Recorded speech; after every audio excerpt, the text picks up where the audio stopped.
India కూటమి కథ కంచికేనా? డీఎంకే కాంగ్రెస్ విడాకులకు రెడీ అయ్యాయా? టీవీకేకు మద్దతు ఇవ్వాలన్న కాంగ్రెస్ నిర్ణయం జాతీయ స్థాయిలో ఆ పార్టీకి ఇబ్బందికరంగా మారబోతోందా? కాంగ్రెస్ తీరు పట్ల ఇండియా గ్రూప్లోని ఇతర పార్టీలు గుర్రుగా ఉన్నాయా? మరైతే మమతా బెనర్జీకి ఇండియా గ్రూపుపై ఎందుకంట ప్రేమ వచ్చిపడింది?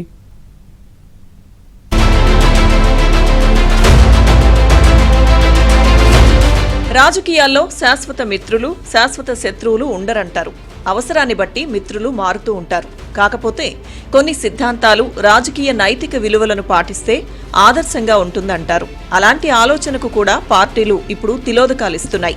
ఎవరు నవ్విపోతే మాకేంటి, మా స్వప్రయోజనాలే ముఖ్యమని పార్టీలు తీర్మానించుకున్నట్లుగా కొన్ని సంఘటనలు నిరూపించాయి.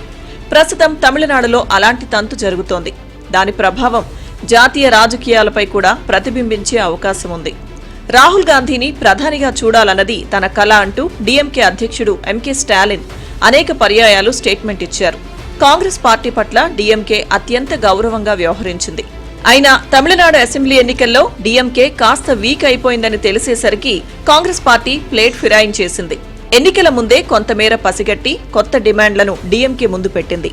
ఇప్పుడు ఏకపక్షంగా విజయ్ నేతృత్వంలోని టీవీకేకు మద్దతిస్తూ డీఎంకేను దూరం చేసుకునే ఉద్దేశాన్ని బహిరంగపరిచింది.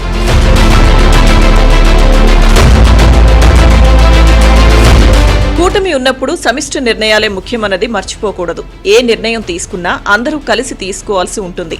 అయినా టీవీకేకు చేయి అందించేందుకు కాంగ్రెస్ చూపిన తొందరపాటు అందరినీ ఆశ్చర్యపరిచింది. ఇది పచ్చి అవకాశవాదమని డీఎంకే వర్గాలు ఆరోపిస్తున్నాయి. డీఎంకే కూటమిలో ఉంటామని కాంగ్రెస్ ప్రకటించిన 24 గంటల్లోనే ఫిరాయించేశారని డీఎంకే ఆరోపిస్తోంది. కాంగ్రెస్ పార్టీ రాజకీయ అనైతిక ప్రవర్తనకు దిగిందని డీఎంకే అంటుంది. కాంగ్రెస్ పార్టీకి 28 ఎమ్మెల్యే సీట్లు, ఒక రాజ్యసభ కేటాయించిన తరువాత కూడా ఆ పార్టీ ప్రవర్తన సహేతుకంగా లేదని ఆగ్రహం వ్యక్తం చేసింది. అనేక పర్యాయాలు పార్లమెంట్లోనూ బయట కాంగ్రెస్ పార్టీకి మద్దతిచ్చామని, బీజేపీ ఆగ్రహం చెందినా భయపడలేదని, అయినా ఇప్పుడు టీవీకేకు మద్దతిచ్చేందుకు కాంగ్రెస్ చూపిన తొందరపాటు వారి నైతిక దిగజారుడుకు నిదర్శనంగా నిలుస్తుందని డీఎంకే తేల్చేసింది.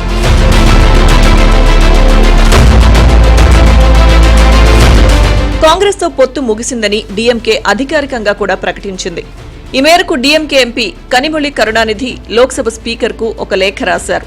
రెండు పార్టీల మధ్య పొత్తుకు స్వస్తి చెప్పిన నేపథ్యంలో తమ ఎంపీలకు హస్తం పార్టీ పక్కన కాకుండా వేరొక చోట సీటు కేటాయించాలని ఆమె కోరారు. దాంతో డీఎంకే ఇక కాంగ్రెస్తో కలవదని తేలిపోయింది. కాంగ్రెస్ పార్టీ అనధికారికంగా పొత్తును తెంచుకుంటే డీఎంకే నేరుగానే దెబ్బ కొట్టేసినట్లయింది. గతంలో కూడా కాంగ్రెస్ నేతలు తమ పార్టీని అవమానించారని, రాజీవ్ గాంధీ అప్పటి కరుణానిధి ప్రభుత్వాన్ని డిస్మిస్ చేయించారని, అయినా సరే దేశ ప్రయోజనాల దృష్ట్యా కాంగ్రెస్తో కలిసిపోయామని చెబుతూ హస్తం పార్టీ తన నైజాన్ని బయటపెట్టుకుందని విమర్శించారు.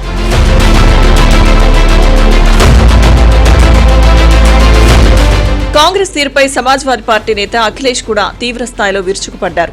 కష్టకాలంలో స్నేహితుల పక్షాన ఉండాల్సిన పార్టీలు ఇప్పుడు పక్కకు జరిగాయని అఖిలేష్ యాదవ్ వ్యాఖ్యానించారు.